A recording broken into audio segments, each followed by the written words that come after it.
Berat Gjimshiti me shumë mundësi do të jetë një nga shqiptarët më të larkuar gjatë merkatos së verës në Serie A.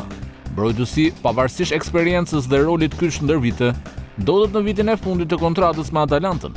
Sidomos në sezonet e fundit, Gjimshiti ka qenë një pikë referimi në repartin mbrojtës të skuadrës bergamaske, duke u shndruar në një digë të vërtet në prapavi.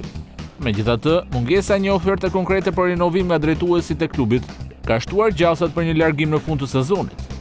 E sipas raportimit të mediave italiane, Fiorentina është klubi i parë që ka bërë hapa konkret për të siguruar shërbimet e kapitenit të kombëtares. Drejtuesit e skuadrës vjots e konsiderojnë Gjimshitin si profil ideal për të forcuar repartin mbrojtës, falë edhe fleksibilitetit të tij për të luajtur si në skemën me 3 mbrojtës, ashtu dhe në atë me 4. Në kampin vjots, mbrojtësi i përfaqësueses Kuqezi nuk shihet thjesht si një okazion merkatoje, por si një lider potencial për prapavije në sezonin e ardhshëm. Klubi sinon të mposh konkurrencën që pritet të rritet në javët në vijim.